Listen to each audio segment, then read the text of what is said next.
Going. All right, today is April Wait a minute. 26th. I've got something on my screen. Hold on. I'll go for it. The meeting is being recorded. Okay, instead of got it, right? Yes, sir. There we go. Okay. So today is Now remember, I'm a young fella, so I don't know all this good stuff. So you got to give me a chance. yes, sir. Today is April 22nd. I'm fortunate enough to be interviewing Lieutenant General Ron Christmas about his service in Vietnam. And Ron, as you've told me to call you, Please. combat photographer wanted me to ask if you remembered him and this photograph that was taken. So I'm going to put that up on the screen right now. Um, don't know if you remember Dennis Fisher by chance, do you? Uh, he looks very familiar. Um, Yes, Dennis definitely. Yeah. said that he was wounded in you were the company commander at the time for at battalion level, and the combat Yeah, at hotel photographer. company, sure. Yep, and they worked under you, and he was wounded. Right. You were Yeah. there to present him with a Purple Heart, and this photograph was taken of him. Well, And God then bless him. he wanted me to see if you recall this photograph taken inside the city.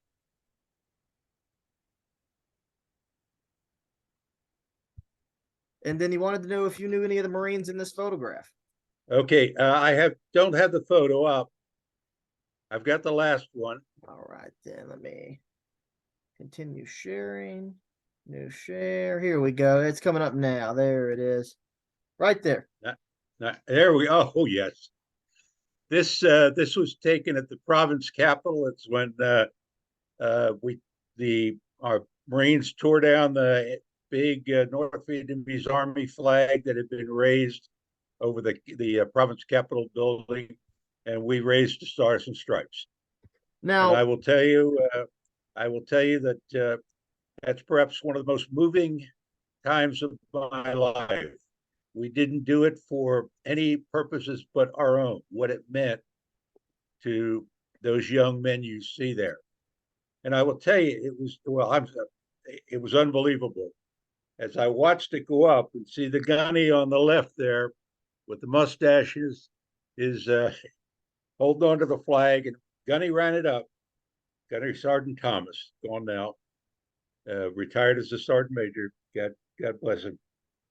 Uh, when Gunny ran that up, we were still fighting in the complex, in the Capitol building, and that. All you could hear were cheers of the Marines in the building, hanging out the windows, you name it. They might have still been fighting, but they saw that Stars and Stripes go up. Uh, Perhaps one of the most, if not the most memorable moments in my life. and in many ways, it's very similar to what your father-in-law might have saw on Iwo Jima when the flag went up there. I think very much so. And, to be very honest with you, there was an awful lot of, misconception about the flag going up. Uh, we had no political purpose for raising that flag. And in fact, the Army commander down at the MACV sent two Army majors up. They got a hold of, behind me, said, "You've got to take that flag down." And I said, "No, it's not coming down." I said, "It'll come down when we go in the attack, leave this building, then tomorrow morning. But right now, that's where it stays. And it stays there because it represents to each one of these Marines what they have accomplished. Has nothing to do politically, has nothing to do with you can't dare raise an American flag over a Vietnamese building. Well, that wasn't the purpose. And as it would take place, we lowered the flag the next morning as we kicked off the attack, and Gunny put the flag under his flak vest and kept it for on. So it today still is at the USS Waste City, although I think Waste City is being decommissioned. So I think they have, we asked that they move, send the flag to the National Museum of the Marine Corps in Quantico, and I hope that they have done that. I hope so too, especially for all of the troops that that flag represents and the Marines that were in Way City. Very much so. And And I now, didn't mean to run off like that, but no, that's uh, absolutely, sir, that's fine. it's a very important moment, and it's I guess for many years, trying to people realize that it had nothing to do. Raising the flag had nothing to do with politics. Raising the flag was about those young men in the picture and what it did for them and for me. We had fought very hard to get to that point. We had fought very hard to get that building. We had lost Marines. That NVA flag coming down and ours going up was about the fighting men, the warriors that had made that happen. Nothing to do with politics. It's about the caring that the men, those Marines, and me had for one another. Yes, sir. And that's how and it's exactly what every Marine that's told me about that flag that was ever in Way City has also said. And I find that to be beautiful and moving, and as the way of the warrior. Well, it's just too often forgotten in this political world of ours. There is a way of a warrior, and a nation gives their warriors a mission to accomplish. That's not always a popular mission. Do it to the best of their ability. And this is a great example of that. Yes, sir. Now, in this photograph, can you name any of the other Marines outside of Gunny Thomas? Well, if you see this young man, the first one up, got a mustache, has his M16. He's right there. You got it. That's Leo Myers, Lieutenant Leo Myers. Leo's passed now, unfortunately. What an unbelievably great young man. Um, he just was the heart of Oklahoma. He would he'd go anywhere, anytime. He did what had to be done. I don't. This is an attachment. He's a flamethrower guy. I don't know his name. I think Leo, Jenny Thomas. I'm not sure the other two there. All members of a great company, Yes, and sir. the attachments like this one that came with it. Now, speaking and moving on with our conversation today, Hotel 25. How would you describe the morale in December and January of 1968-67? Well, um, when I joined Hotel Company, we joined out at Anwa, and Anwa was out to the south and to the west of Da Nang. It was an area of booby traps. The Second Battalion, Fifth Marines, their major requirement going out of the camp there was to keep Liberty Road, what the road was called, keep that road open. That was a main, not really a highway in that particular area, but a main road that really was the resupply for all operations that were going to the southwest. Uh, it was an area of booby traps. You didn't put a patrol out in the morning and bring them back at night, clearing the road, that you didn't lose somebody to wounds or to death by booby trap. It was a horrible area. The other thing was in that particular area, they were very stationary, other than their patrols, to open route, Liberty Road.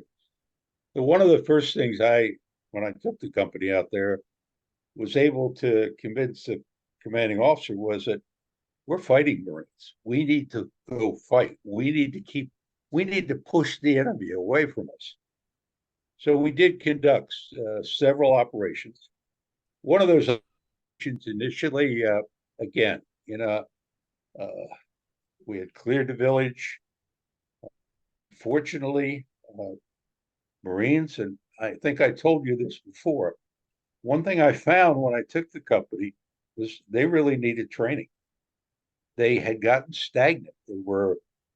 They just were not doing the basics as they should. Basics keep you alive. Basics make you successful. And we had really started on that. We had a tragedy out there. One of our Marines, all and too many of them bunched up to mine. So we lost about 4 men out there, 4 or 5, number wounded.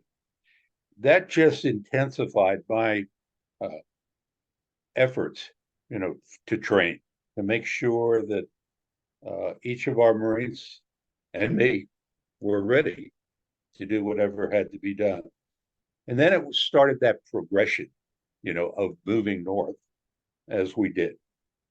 And of course, as you know, we would enter way, but we had been in a big fight. When Tet began, uh, we were south of Fulak, Fulak being a major base that had been constructed just south of Way.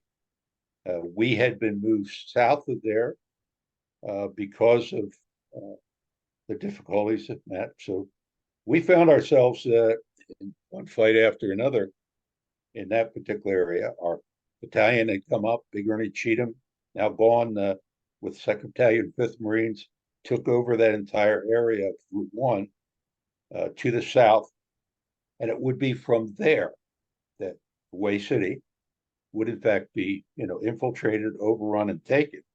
And it would be there from there that we would then, as a battalion, and in those days, battalions, the Marine battalions had 4 companies within it, 4 rifle companies. We would be piecemeal into the fight in Way. Golf Company, Chuck Meadows, who's gone, would be sent up to Fubai. In other words, from down where we were to Fubai to the north, then from Fubai into the city. He would go over and into the Citadel, would fight with Gravel and those folks over there, lose some Marines. And then this piecemealing began. Fox Company would go next.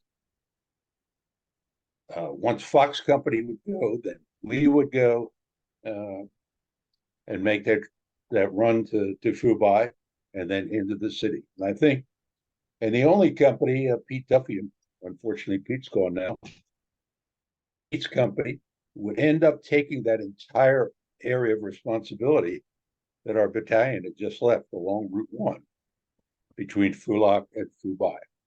So that's a great way of illustrating that, quite frankly, the Tet Offensive was well planned by the North Vietnamese.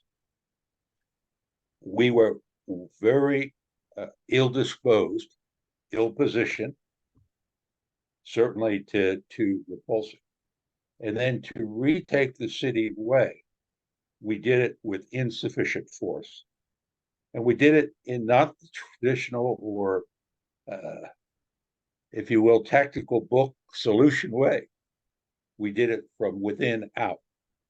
In other words, normally what you do is you isolate the city, you select your entry points, and you drive the enemy from it. But because you have isolated the city, you're driving the enemy out and into,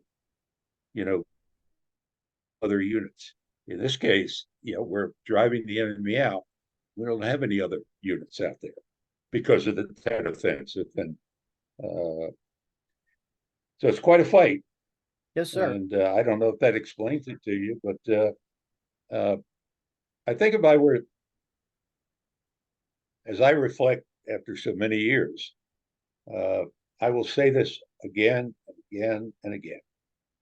The unbelievable spirit, tenacity, and caring of these young Marines for one another and to do the job was unbelievable.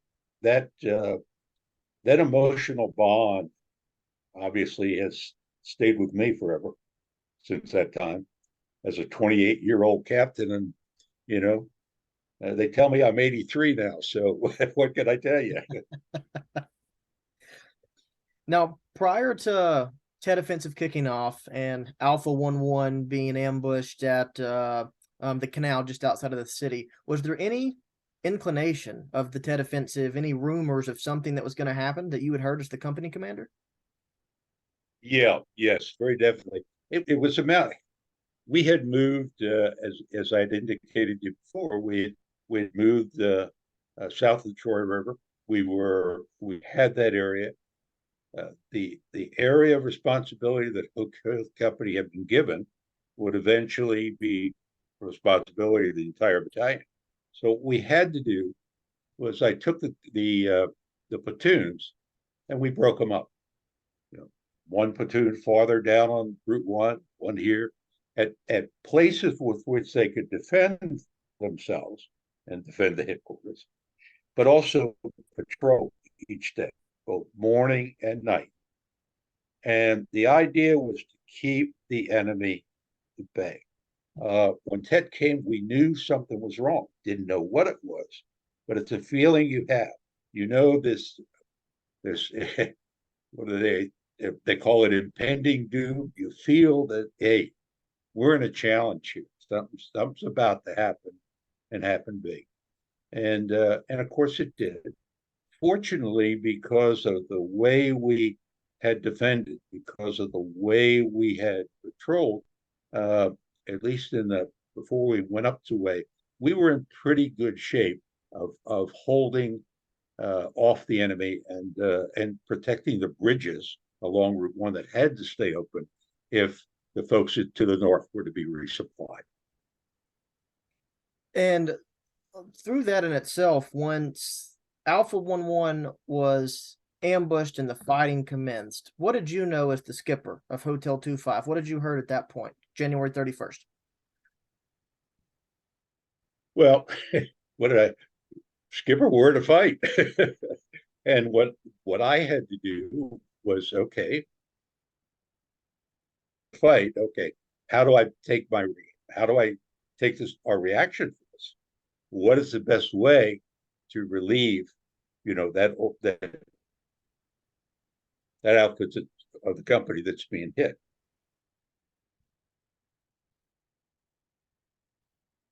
Into their position and then fight from it. What is the best way to go? And those are the kind of decisions that you make at the time. Yes, sir. Lieutenant General Chris, I want to pause the recording real quick and change something for my Wi-Fi real quick to make sure it doesn't go out. Sure, Give me do 1 second, whatever you sir. need to do, my friend. Yes. Now, when did Hotel 25 get orders to go into Way City? Oh golly. We let's see, Tet went down on what, the 31st, 30th, 30th, 31st. We probably were in by the 2nd of February. It was a succession. Golf was already forward. Golf went in, I think, on the 30th, something like that, 31st. Fox would follow and go in, and we would follow up with Fox and then go in. So it's the second, third time frame in there. My memory slips a little bit at this time as to whether it was the second or third, but it was early February. And how were the casualties for Golf and Fox Company at that time that you had heard? Well, one of the things about urban conflict is, and I think we've talked about this before, I call it the debris effect. The fact is, if you're fighting in the city, you're fighting, you get not just the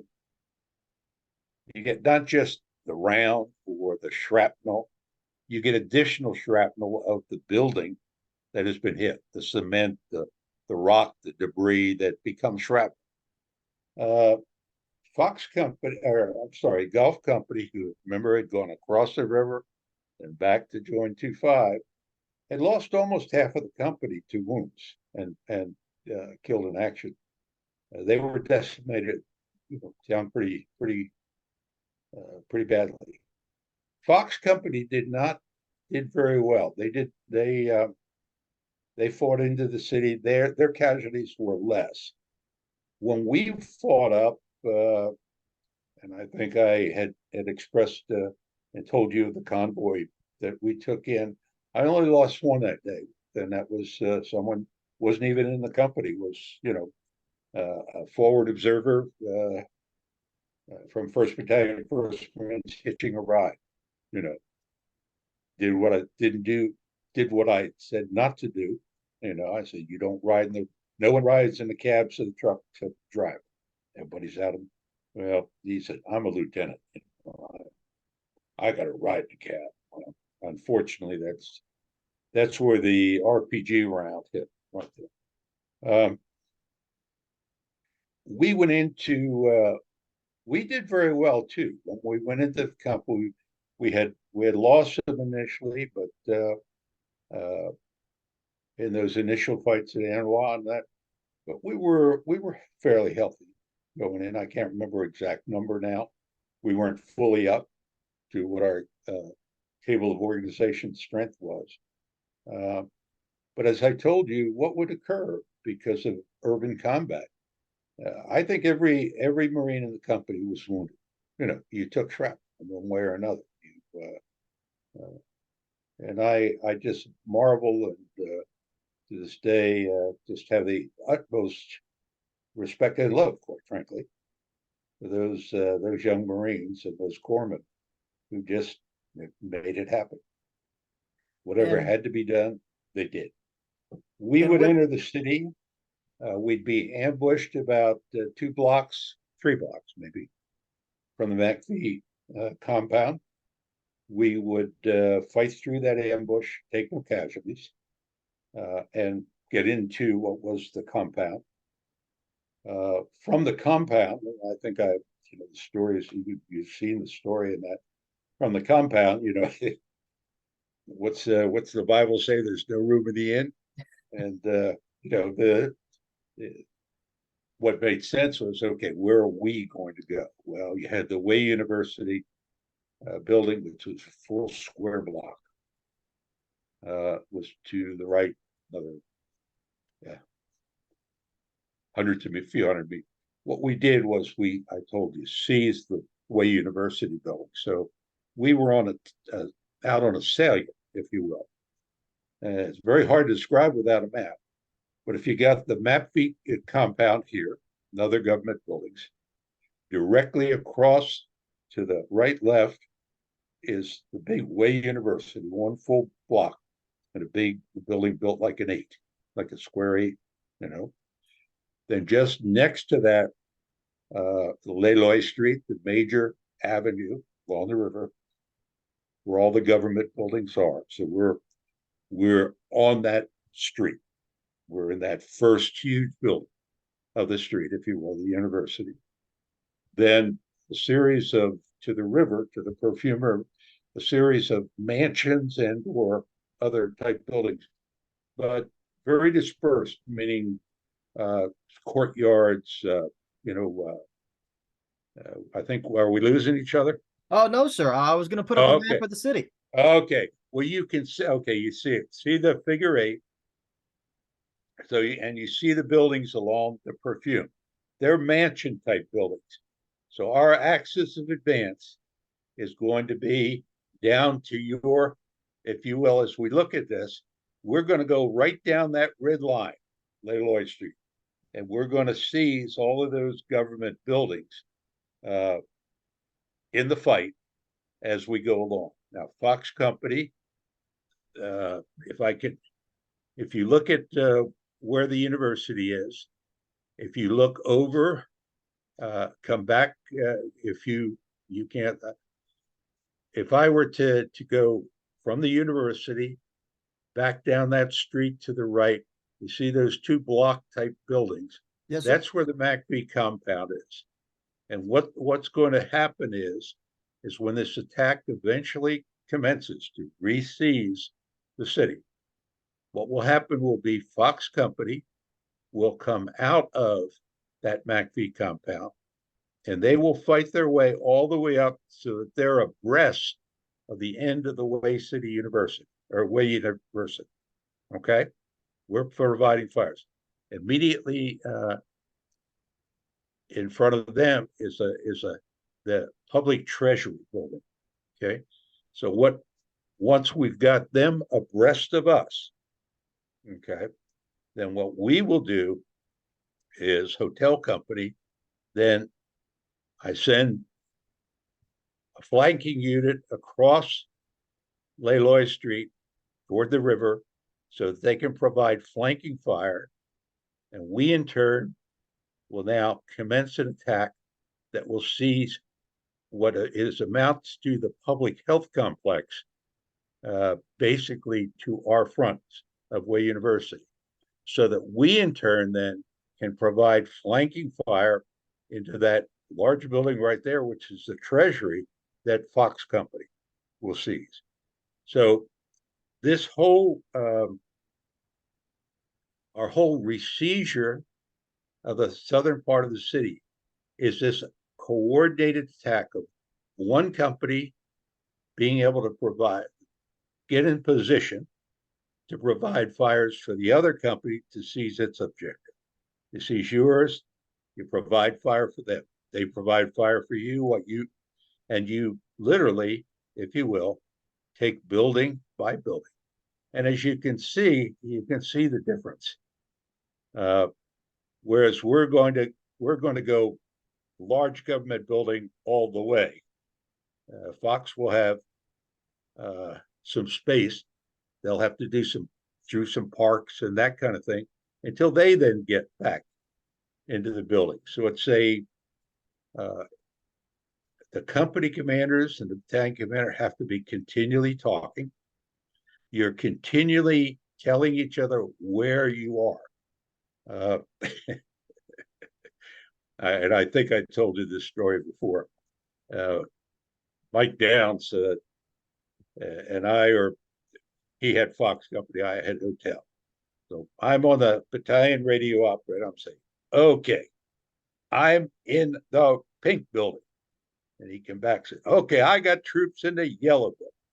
Well, of course, Cheatham's map back here doesn't have colors on buildings. He gets a little irritated with us. Said, where the hell's the pink and the yellow building? So we learned to describe a little bit better where we were after that. But it was a matter of a coordinated effort. We would seize a square block, provide flanking fire as they would then seize, and we would literally fight the whole access of Leloy Street until you got to the Foucam Canal, down to my left. You can see the road going in, and just to the south of that road is the Foucam Canal. See it? Foucam Canal. Right. So what'll happen is we're going to seize all of this to include the cathedral and so on and so forth. And then what will happen is we're going to literally turn left, and we're going to fight our way this way back along the canal until we've cleared to where other units are. So we now control that entire portion of the modern city up to the canal. And it will we'll later then commence the attacks beyond the canal. The challenge? The key to urban warfare is you isolate the objective. You isolate that city. We never did that. We couldn't. We didn't have the forces to do it. So in our case, and certainly in the case of 1-5 and those in the Citadel, in our case, the enemy, once we've driven him out, he suffered heavily. But once we've driven him out, he's still free to roam down here in the Southwest. So we've got to now cross the canal and start that movement and that continuation of the attack. We've seized this portion of the city. 1-5 and the Arvin have seized their portion of the city, but you've perhaps driven them out, but now you're still in that fight, because that's where those main force organizations still are. that's where I'd be wounded. Out, as so it's. I think the thing that I was um, most impressed with is how the young Marine adjusted. We came from fighting in the rice paddies and doing road convoys and doing a more rural type fight. We fought in the city blocks, and that's an inch by inch fight once you're in that building, in those buildings. And then to swing around and do it again. Now you're pushing out where you're in a more open country and feel that the adjustments made by those young Marines and Navy corpsmen were just unbelievable. Well, and looking at this map of Waste City, following Route 1 up here with our red line of advance. Oh, sorry about that, Lieutenant General That's Christmas. okay. Looking at some Navy I'm Cross okay. citations earlier today. But when we see the Route 1 path here, I mean, and we're talking That that once you get into the city, you don't know which buildings house NVA fighters. You've got to clear out each one, correct, in each block. that is correct. Once once you start your clearance of the city, you cannot bypass. I mean, we learned that very quickly. You cannot bypass the building, no matter how small it is. You check out everything to include the sewers and the drainage system. You what the worst thing is to be backshot, you know, to have cleared but not have cleared. In other words, to have left something unclear. That was learned very early and very quickly. So you had to do it methodically, room by room, you know, block by block. And all of this is being done without supporting fire outside of battalion mortars, correct? Right. Well, we had a 105 artillery battery available.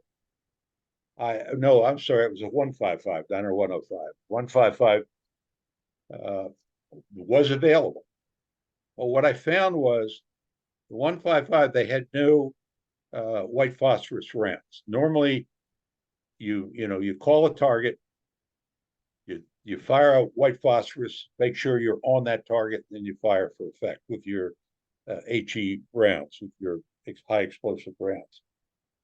There was no white phosphorus. When I first used them or tried to use them, you're trying to do it by sound. Now, where did that round go in a city? It became, quite frankly, I could crawl up on top of the building, try to do, but it was very untenable. But what wasn't untenable, you knew that the enemy had to come across the canal. You knew that that's where their source. So what we did was, as we continued the attack north, I would select what I considered, if I were the enemy, would be my assembly area, would be my, and we would just simply fire them with harassing fires. And that seemed to work. And we would use close up, we would use our own mortars, our 81 millimeter mortars, and a weapon that wasn't supposedly designed, and that's an anti-tank 106 recoilless rifle. That became a real workhorse. They were mounted on what we call mules, a little vehicle, Oh, yes. 4 little wheels in that. You've seen pictures, I'm sure. That round, when fired, that high energy, high explosive round, really made a heck of a hole. And what I found very early on, we found very early, you don't enter the building by the door.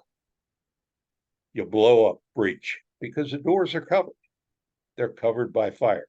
This enemy is a professional. So you learn very quickly to do not the expected, but do the unexpected. And for these breaches, would you use C4 for that, or sometimes the mule? Well, yeah, anything you had. Breaches you'd blow. Sometimes you'd blow it with a 106. Sometimes you'd hammer it with the 3.5 rocket launcher for a few rounds. And yeah, you'd use satchel charges. But remember, if you're going to use satchel charges, explosives, that Marine engineer has to go out, it has to get up against that wall to blow it in fire, potentially. So you used whatever you had that was available, and you used it. You used it always considering, how do I conserve uh, the life of my Marines? How do I do this, giving them the maximum protection at the same time continuing the momentum of the attack? Because in a city like this, and probably really not probably as in any attack, it's all about momentum.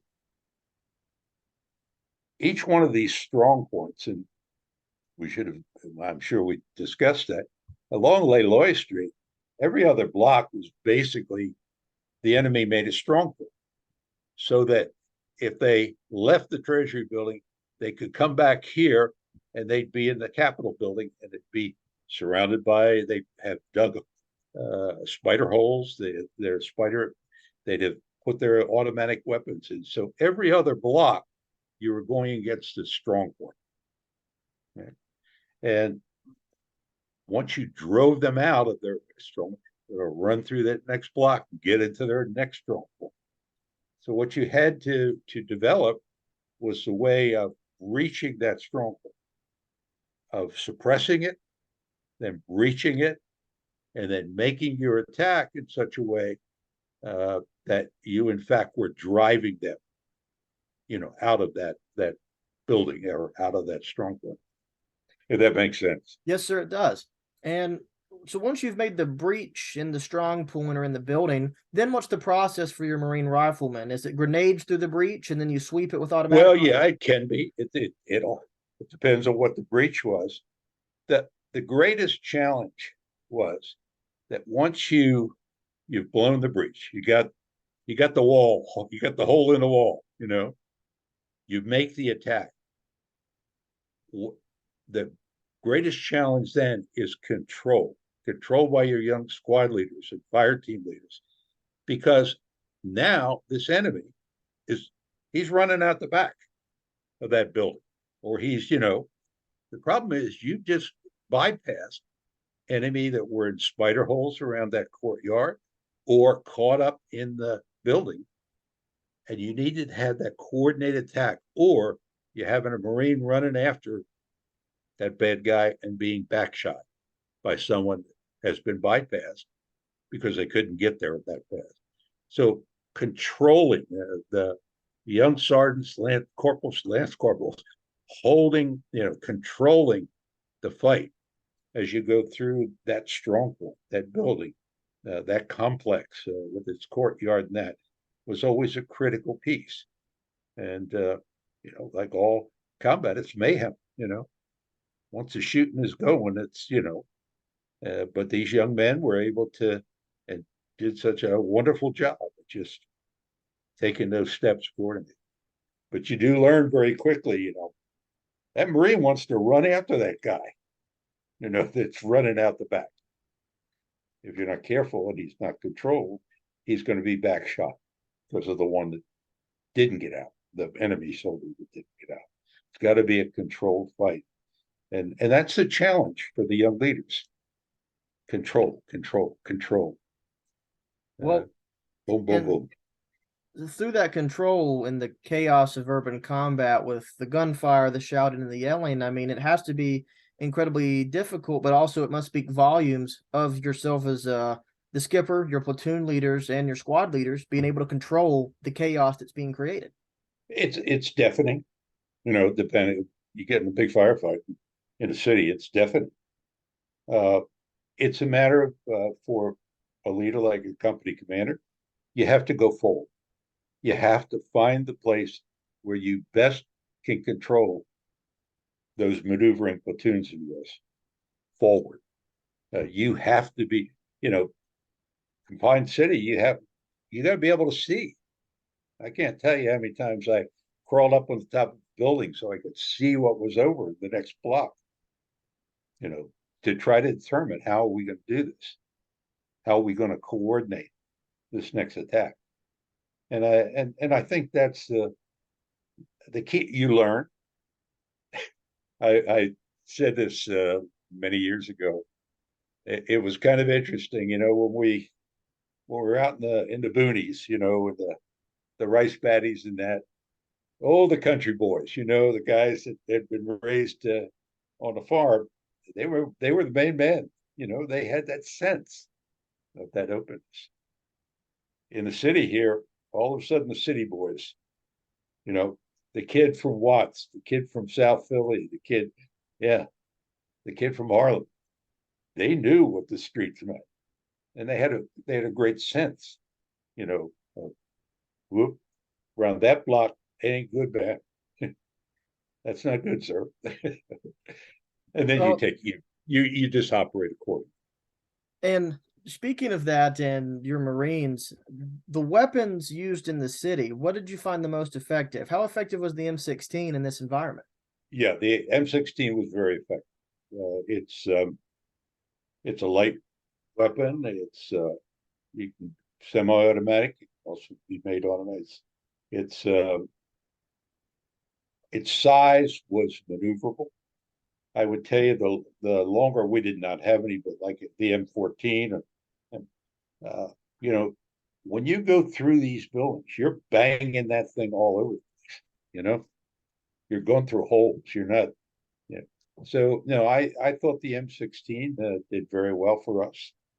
It was a good weapon uh, because of its semi-automatic, its automatic capability. It worked very well for us. Our M60 machine guns worked well, but the key about that was the bad habits of fighting in the rice paddies. The the the weapons platoon was so used to attaching out their machine gun teams to, walk along with the squads, platoons. In the city, what I found very quickly was, hey, what you want to do is you want to detach those M60 machine guns, and you want to put them in position where they provide killing zones down that length of Leroy Street, as an example. They're not an assault rifle.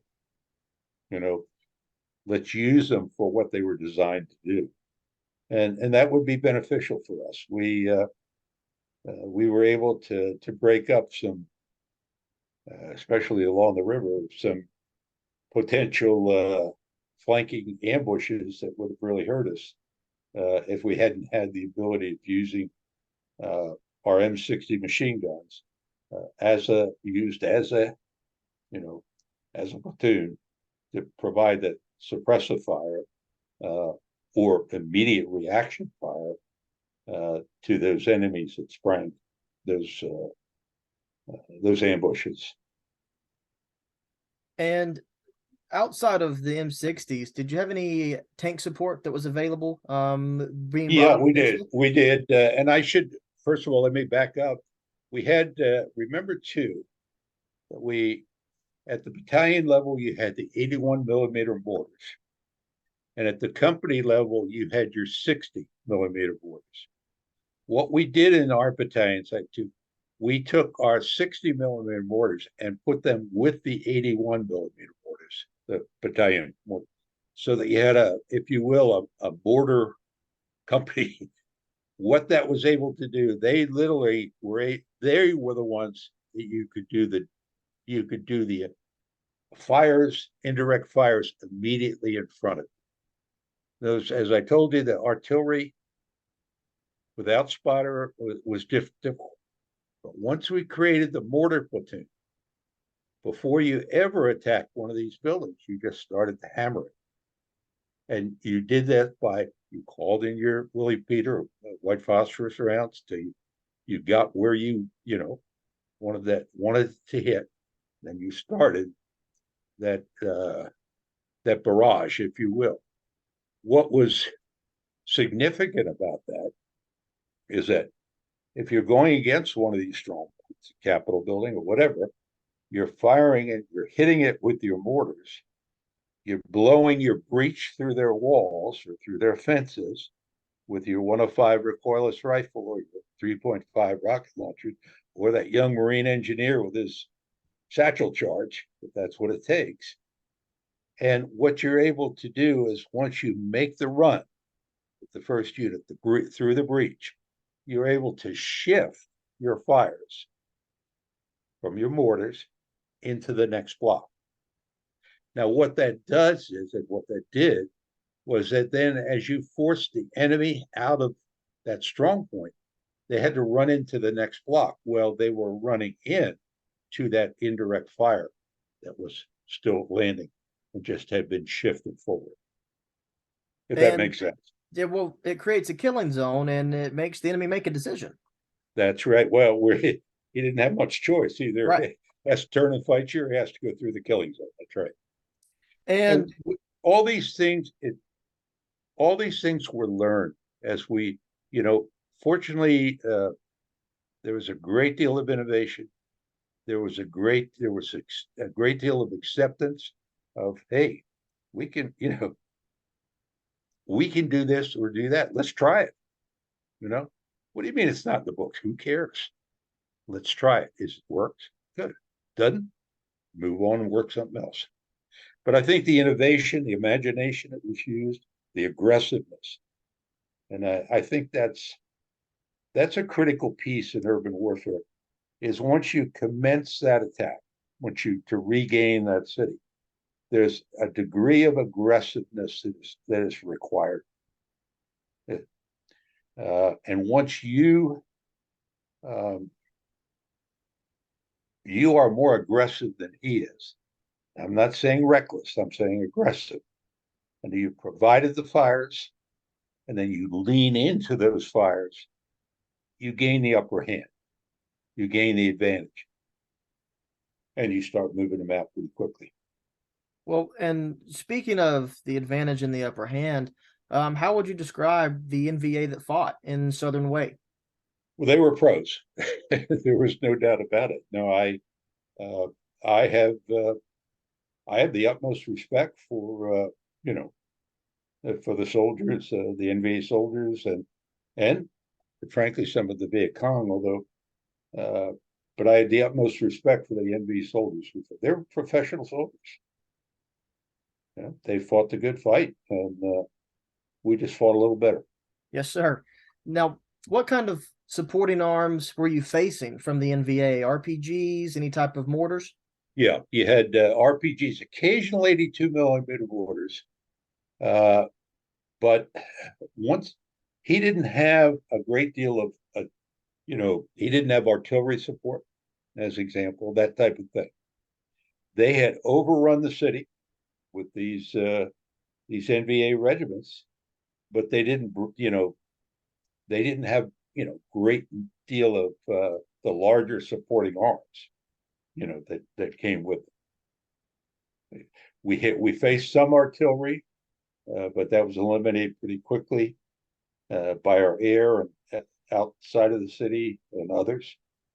No, it Way City ended up uh, being a very personal eyeball to eyeball fight of you know serviceman versus serviceman, Marine versus NVA soldier or vehicle. And due to the nature of the environment and that point to point contact, casualties also climb just due to the nature of the close quarters. Yes, they do. I would say I believe that everybody in the company was wounded, uh, some 3 4 times. You know, you take a small shrapnel wound, you whatever, you get patched up, you keep moving. But close quarter fight like this is it just it brings casualties. Uh, a mortar round going off in a city street is just not the shrapnel from the round itself, but the debris it becomes shrapnel that it has you torn up or broken up or whatever. And that's the nature of city fighting. You have to be very careful. Twisted ankles, you know, torn arms as you leaped through a window. Didn't see the big nail that was hanging out. That kind of, where I'm going here. It's the nature of urban warfare. If you're fighting an enemy defending that urban area and not wishing to give it up. In other words, you're going to have to take it building by building. Well, and speaking of the NVA, did they fight to the death, or were there any surrenders? No, the surrenders were only captures where you got, the enemy had no choice. As I told you, their methodology, their tactic was eventually they didn't think, I this is my supposition now. They didn't believe that they thought we'd come reeling in by convoy, by armored vehicle, roar down to the Capitol building, and that they were going to cut us off and ambush us against the river. We didn't do that. We came at them block by block, house by house, building by building. That, in fact, was different, I think, than what they had expected based on the way they initially defended. And secondly, I think, no, they were there to stay. They, I know, I'm told anyway, and I think I've read some things that in the northern part of the city, they had asked to withdraw and had been, by their higher command, been told, no way, you can stay. No, I think this was a true urban fight where the enemy had seized an area and was going to do their best to hold it. And you were there to drive them out. And the only way to drive it out is the heart of the Marine Corps, the riflemen and the rifle company. Well, that's the only thing, I mean, in this case, it's the only way it could be done. It had to be block by block, it had to Well, be building by building. and with that block by block fighting from both sides, was it devastating to the civilian population that's unfortunately caught in this as well? Yes, the ones who suffer the most are always the civilians. What we found were many of the civilians in this portion of the city, there were basements. And as an example, when we had covered, I guess it was City Hospital, or it was hospital, one of the big government buildings. There's a large underground basement to it. They just hid. They just went down and, covered themselves up and stayed within the building. Were there some civilians, killed? Yes, there were, unfortunately. I think one of my poignant memories is that we had, I'm trying to think, I'm not sure which building it was. I guess it was the province chief's headquarters. We had just recaptured it, and out from just behind us, literally out of the ground, came hundreds of people, and they're all going down Leloy Street here back. Well, pretty soon the enemy is taking those people under fire, and you're firing now where that fire is coming from to protect them, and you'll see, I'm sure seen pictures of the city of the fight of these large, groups of people, all moving back to the Way University. That's where they were kept or put and then cared for by both the MACV and the Vietnamese, South Vietnamese. And with dealing with the civilians as well, I mean, that's when you're trying to engage the NVA and you've got civilians in the middle. I mean, it sounds like it's chaos trying to control the civilians, trying to control your Marines. Right, it can be. Hopefully, what you've done is they're not coming out until after you've, got your front units past them. And it would not be until, it'll be after the Way University, it'd be after the province capital that we would then see the civilians come. That we would start to have that massive, and part of that too was they felt the NBA had been driven away from where they were hiding, and they felt they, in fact, could make their way down Leloy Street back to the university, and back to those government buildings in that particular area. It's difficult, and you do your utmost to protect them, but you also you have the challenge of trying to protect them, but also the way to protect them is to defeat the enemy, to kill the enemy, to stop the enemy from providing that fire that might in fact be impacting them. So it's a great challenge. Anytime individuals, civilians, get between combating forces the most difficult of situations.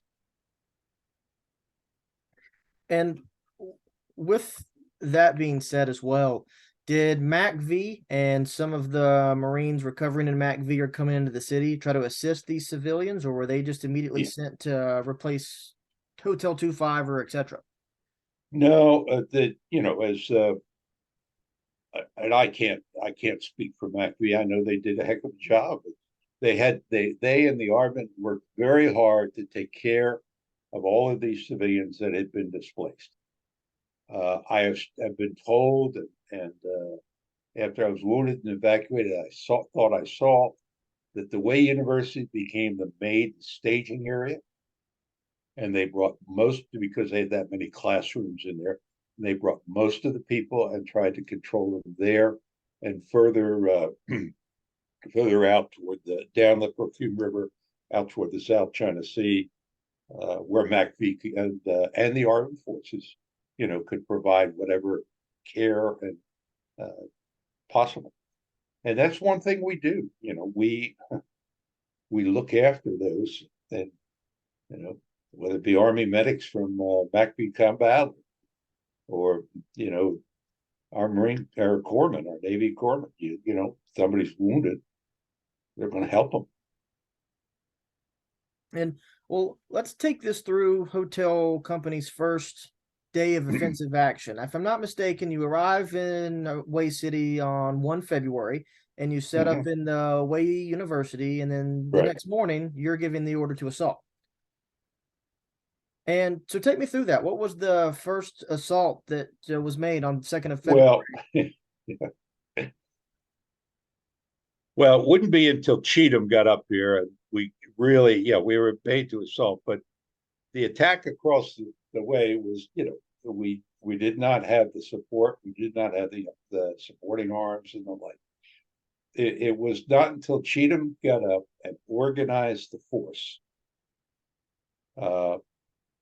And again, I'd have to slip on the dates a little bit, but we had, in fact, that first time been ordered by MACV to attack. And what we were supposed to do is go all the way down Route 1 and take the province capital. I think it took us 4 days to get there in a real fight. And obviously, what would have happened, because of the strong points that I described to you, is that our companies, Hotel and Fox, we'd have headed on down the road, and they'd cut us off, ambushed the heck, and we'd have been in the killing zone against that perfumer. Fortunately, that didn't occur.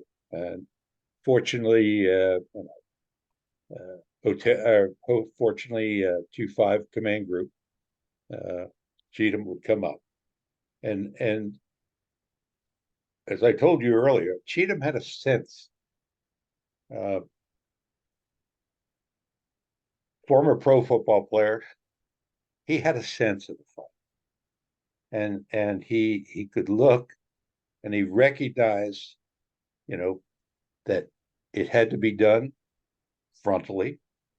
He recognized that he had to get all of the supporting arms he possibly could, because he had to really be able to provide that's suppressing fire so that you could cross those streets, you know, and he realized that it had to be a coordinated attack. So when we began the attack, hotel company has all of the Way University. Fox Company, Gulf, remember, has gotten hit pretty good, so they're going to have to stay in reserve. Fox Company is going to have to fight from the McPhee compound to get abreast of the end of the Way University building. So that's the first fight. The first fight is we're providing suppressing fires from the Way University and from the park along the Perfume, those buildings. We're providing fires into the public health complex and partially into the Treasury building, while Fox Company is able to fight its way to get abreast of Hotel Company, which is at the end of the Way University. It's then that we can commence the coordinated attack. And Hotel Company then would take that public health complex to the front of the Way University. Once, it's taken, and a portion of the park, once it's taken, provide the flanking fire into the Treasury. Fox Company then seizes the Treasury, and then we begin this approach all the way down Leloy Street, which is, the major avenue approach, each one of these major buildings, of the one unit always supporting the other. One unit's in the attack, the other supporting, if that makes sense. Yes, sir, it does. And then later we would bring Golf Company when we had most of the city, we'd bring Golf Company up in that small slither of land between Route 1 and the Perfume River, so they could provide fires down into where the church was and the like, the cathedral, and into these buildings in this general direction, so that those buildings, we weren't getting the fire from them. We were getting this, and then, as I said, going all the way, we would fight all the way to here, and then we make the turn and fight our way the other way. But once you've seized that entire portion of the city.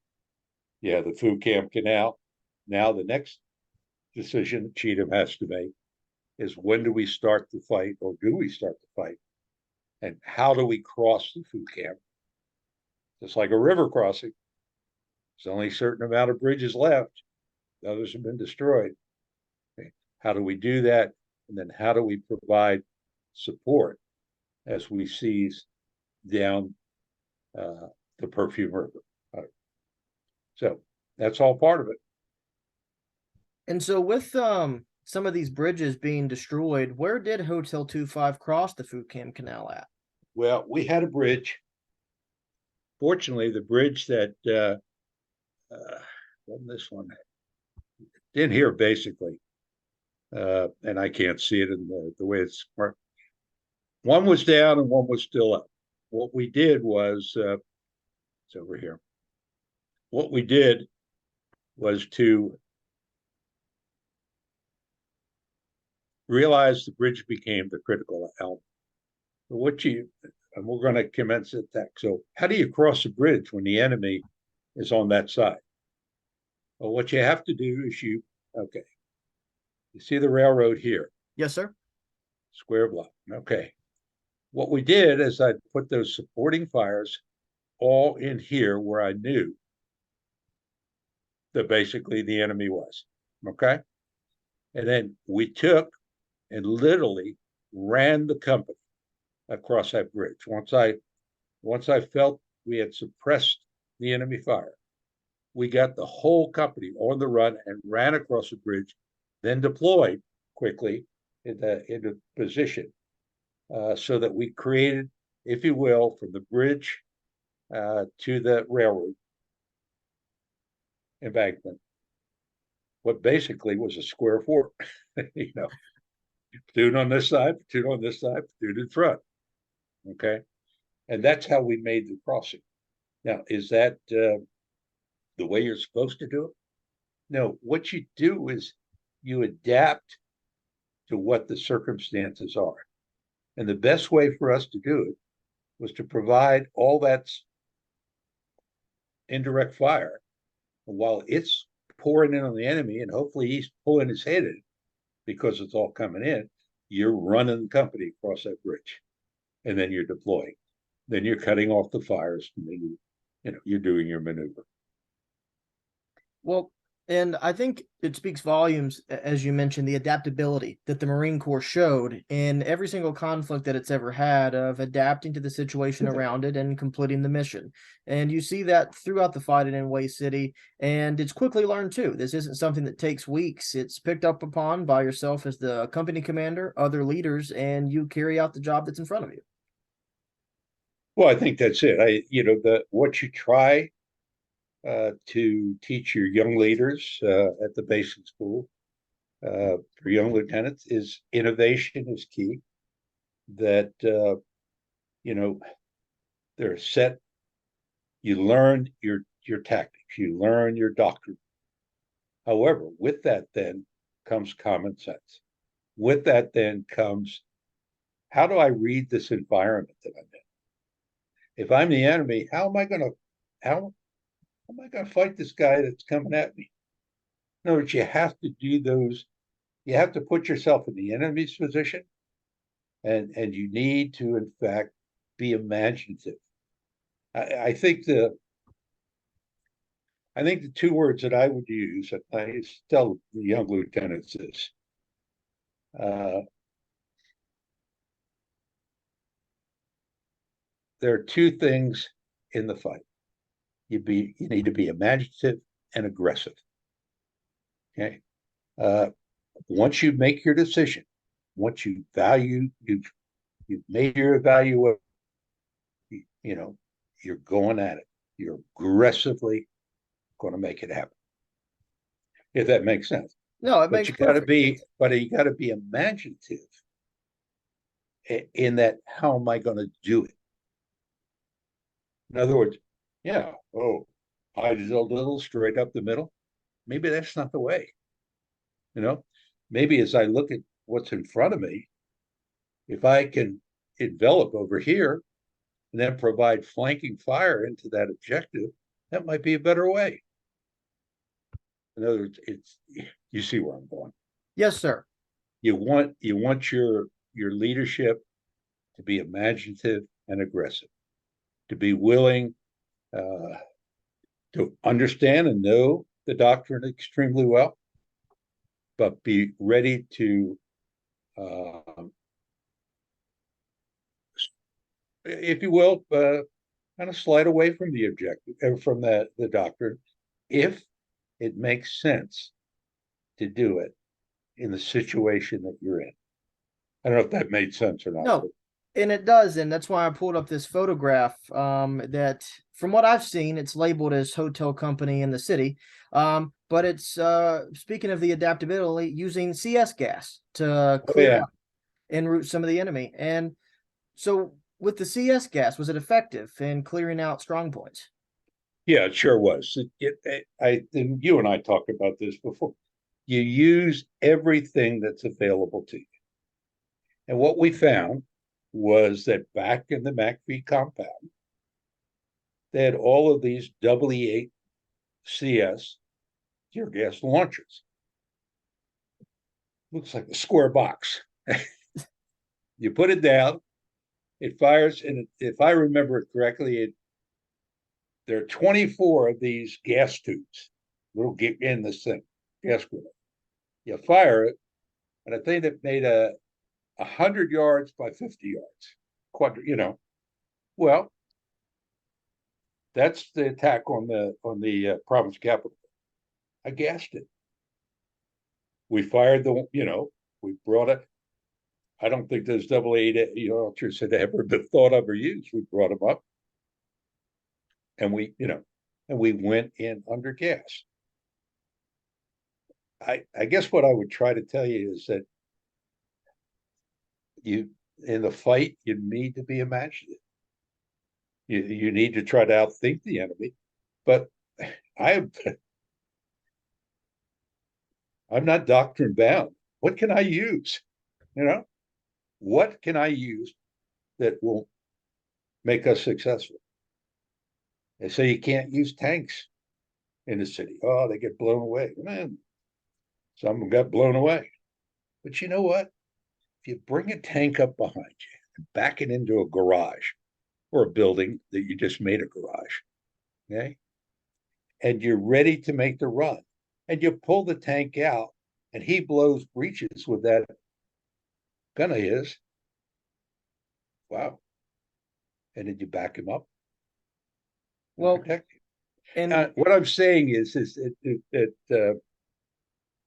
and I don't, what I'm saying is for all of us, is to understand whatever we're given, what we need, we use it to imaginatively, not just be doctrinally bound that says it can only be used for this. Well, maybe there's some other things we can do with it. well, you've got to fight to win, and you've got to use what's available around you. Well, that clearly. And as the with the training that you had as a platoon leader and a company commander, eventually, did you ever have any training in the basic school or in the United States that was urban warfare training? Oh, yes. Yeah.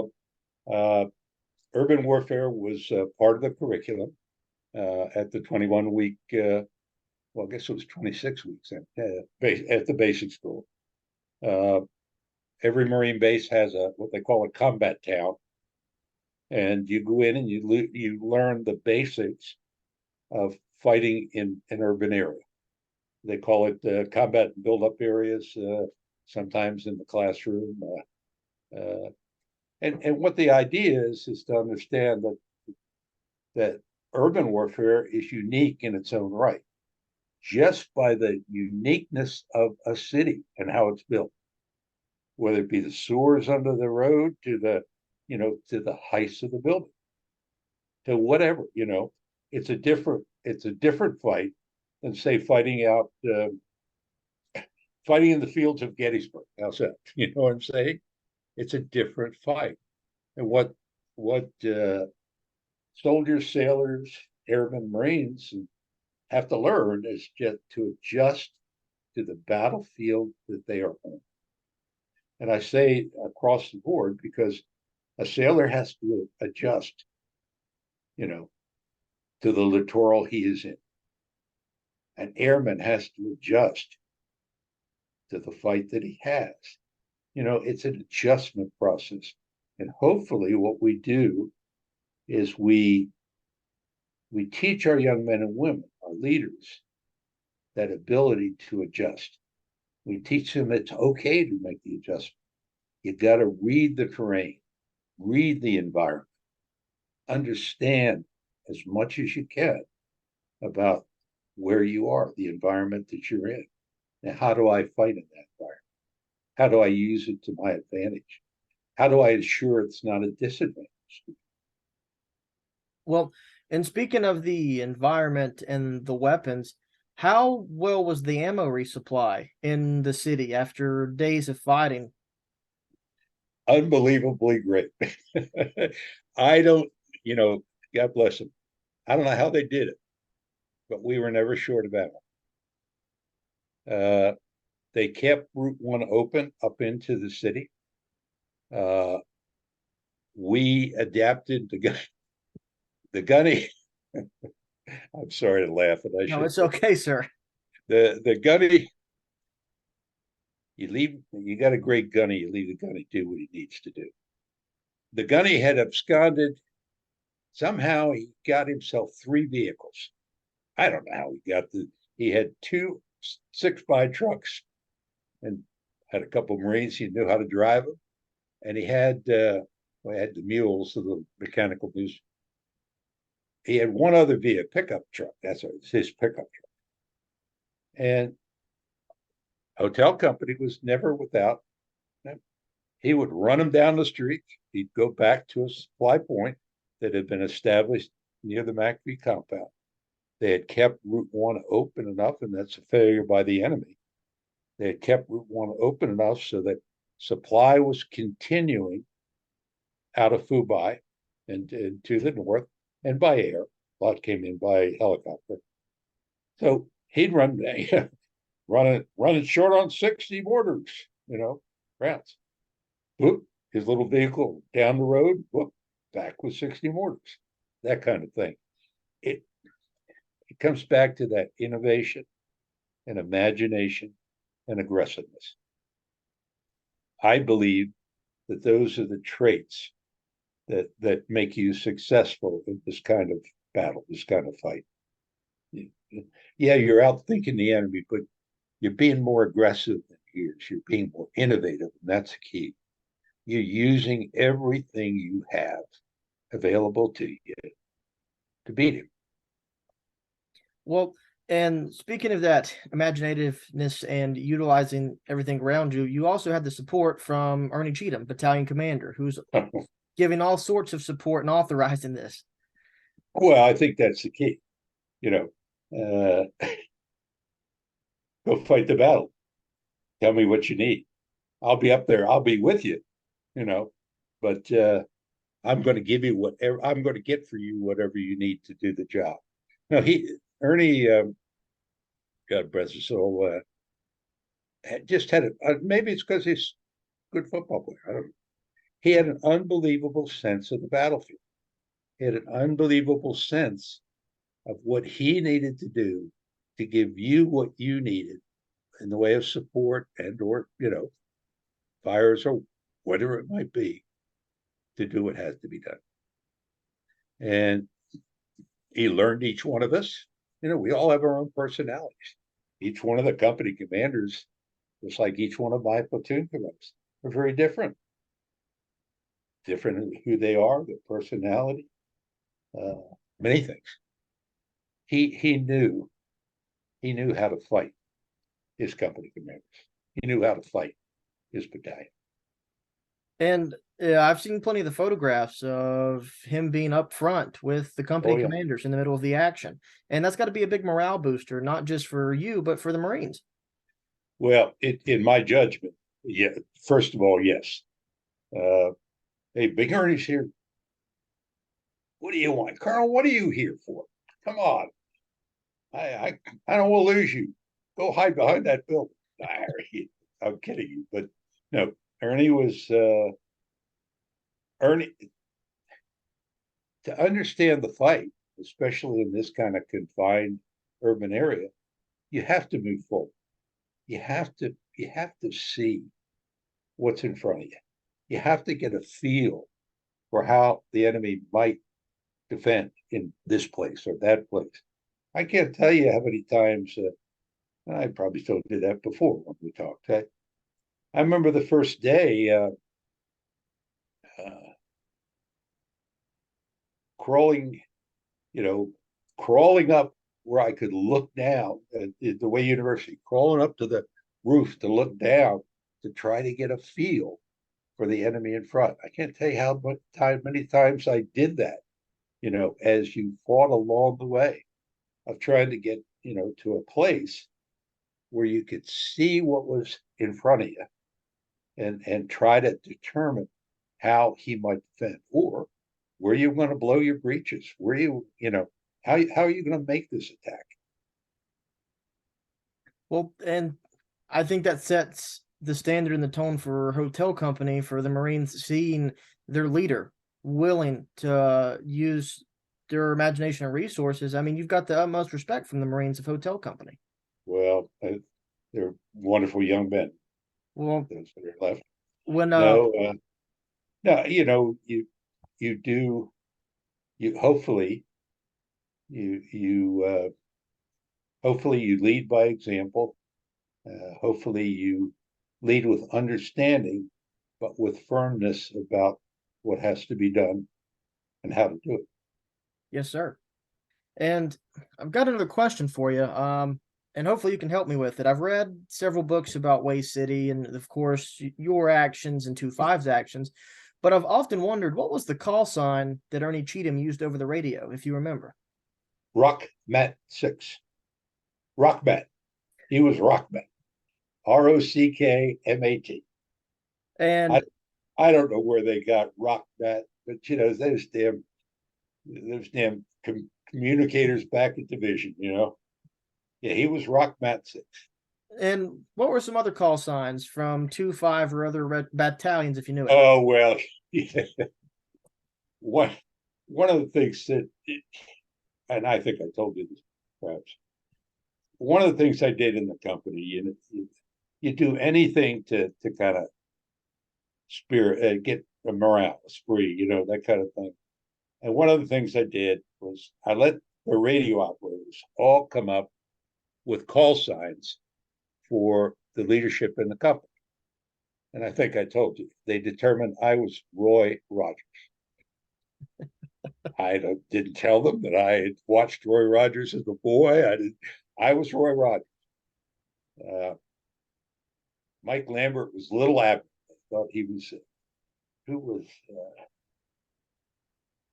they had one for each one. It was just Gabby, the gunny was Gabby Hayes. Well, he looked like Gabby Hayes. And it made sense. Gabby Hayes was always with Roy Rogers. You think about it. The only thing it didn't have was silver to ride on. But some you do those little things, and they seem silly, but they spark morale. They created a certain esprit. Uh, I I can remember when we rescued. I showed you the canal. Yes, sir. Across that canal was the Aussies, Australians had a an advisory group. They were advising ARVN engineers, and our Aussie warrant officer hid out. Nice enemy all around. He hid. And I'll never forget. He came up on the radio and he just kept saying, "Roy Rogers, Roy Rogers, over, Roy." We're not answering, you know. But sometimes you do those, perhaps what one might consider silly things, what maybe one might consider not very professional things, you know. But I think what leaders have to do is they have to know their organization. They have to know the men and women who are in that organization, and by their presence, by their constantly moving throughout, learning more about the men and women that work for them, they're able to. Little things come up, and you know, I can say this, and if I say this, it's going to go over big because they're all going to laugh. And you know what? They need a laugh right now. That kind of thing. You see it in school, don't you? Yes, sir. All the time. It's it's it's not rocket science. It's it's what we are. Well, And I and think that it's what a good teacher does, don't you? yes, sir. Well, you just hammered on it, but they're just, and you just have that one thing you say, and they all giggle. Yep. You know, they all say, "Oh, okay." And it's those that's what leadership's about, I think. No, I would hardly agree. Granted, I do not have the experience you do, but in the classroom, it's the same. You've got to have that humor to lighten up a little bit because it boosts morale and it changes how they perceive things. Yeah, and you you let them. There's things. Oh, why are you allowing them to do that? Is it hurting anybody? You know, is it making them feel good? You know, like naming their company commander. They're giving me a call sign, giving me a name. Did that hurt anything? No. Did it make them feel good? Did it do something for morale? Sure. It's those little things that you know. It doesn't mean and you know what's right or what's good or what's not so good. Do what's not so good. But there's times when hey, gotta gotta loosen up. Well, and with that loosening up, it brings up the aspect of did you ever have any combat photographers and correspondents attach themselves to hotel company in the city? Many. And Yeah, How would you describe them? Well, I found them very professional. My the As a matter of fact, the challenge I had was tell them to stay back there for now. Look, you don't need to be with that rifleman right this moment. He's going to tell. No, they were really good. In fact, they there's some pictures around where they literally became involved with. They were as much as a fighting unit as part of our fighting unit uh, when they came up, and because hotel company, at least in the fight, had the Layloy access and the major buildings. Uh, we saw it off every day they were there. Yeah. No, the ground rules are don't get in the way, you know, and don't treat my Marines badly. You Absolutely. And Lieutenant General Christmas, I think we'll stop there for today. We'll schedule another one of these because I'd love to continue this with the Zoom aspect. But as always, thank you for your service. Welcome home, and it is an honor as always. Well, thank you. I hope this is giving you what you're after, what you're looking for. Absolutely. Uh, This is perfect, and I'd love to keep this going to well, I go hope into some detail. sometimes my memory gets a little shorter, but there's an awful lot. The young men and women who make up the services today are are just as good as they've ever been. And all of the BS in the press aside, and when the fight comes, they'll do well. They'll do well. I don't have any doubt about that. Uh, I I worry a bit about our armed forces in that I'm not sure that our political leaders really recognize uh, what things, they went to an all volunteer force, but there's other things that came with the draft. There's other things that come with service to country, and I'm a bit concerned now that we're losing that. I'm a bit concerned that the Army's right now very, very behind, as the Air Force do, in their recruiting because for it's not being made attractive or uh, the sense of, hey, I need to serve for a period of time. I worry about that because you get in a fight, you need folks that are ready to fight. Absolutely. And unfortunately, I'm not so sure about this world we live in right now. Uh, I would hope that I'm not now I'm editorializing. Sorry, I'm not so sure that we haven't gone to Madison Avenue. We haven't, we're making a service in the armed forces.